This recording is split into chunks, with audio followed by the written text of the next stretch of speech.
niya kung ano. Kaya nga, anything, questions, anything under the sun, sasagutin ni Yorme. So, syempre, face the consequence kung yun ang sagot ni Yorme. Kung tatamaan talaga sila. Eh, ganun talaga eh. Diba? Si Yorme yan eh. Kaya nga nila sinuportahan yan dahil ganyan si Yorme, diba? Kaya ako nga sinuportahan si Yorme dahil ganyan si Yorme. Diba? Maliit na kumpanya, malaking kumpanya, any help we will receive as long as it will benefit our people in the city. Yeah. Hindi, marami naman, Alexander, Sir Alex, no? Marami nagsasabi ng ganyan sa comment section. Yung iba nga vlogger pa eh. Pero it doesn't matter kahit na ano pang sabihin nila. Para sa akin naman, we could agree to disagree sa lahat ng mga sasabihin niya. Ako nga eh, kung tutusin ako, mayroon akong disagreement doon sa isang pinuri ni Yorme. Pero hindi ko tiningnan yung tao eh. Hindi ko tiningnan kung sino yung tao na pinuri ni Yorme. Alam mo ang tiningnan ko doon, kaya din ako umagri kay Yorme, yung nagawa ng tao na yon, kasi hoda kung sino pa yung tao na yon na pinuri ni Yorme.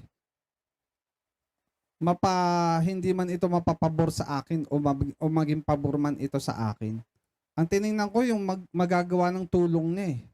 Yung resulta ng tulong niya sa mga tao. Yun yung tiningnan ko. Same as nakita din ni Yorme. Kasi tukod na tukod. Alam mo naman na tukod na tukod yung pananalapi ng lungsod na Minanako. Talagang naubos. Anyway, tapos na yan. I-move on talaga. But ngayon, ginagawa ko ng paraan. Totoo yun guys ha. Ang laki po ng utang na iniwan ng dating nakaupong mayor dyan. Talagang inubos yung pondo ng Maynila. Allegedly ha.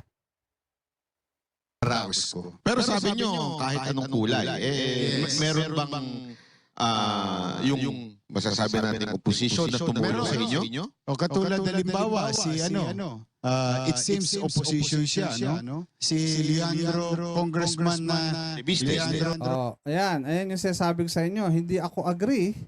Sabi ko sa inyo, hindi ako agree dito kay Leandro Libiste. Pero, hindi ko tiningnan kung sino yun. Kung sino siya.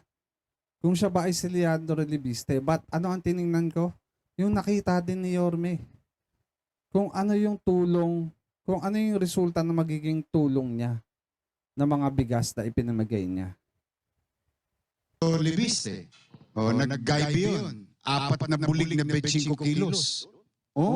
Alam mo, tumama dyan, with all honesty, unang tumama dyan, BHW, BNS, at saka yung guys, linawin natin, 4,000 sack of 25 kilos na bigas, no, na ang kanyang flavor is ang tawag dito? Buko pandan. Napakagandang klase ng bigas yung naipamahagi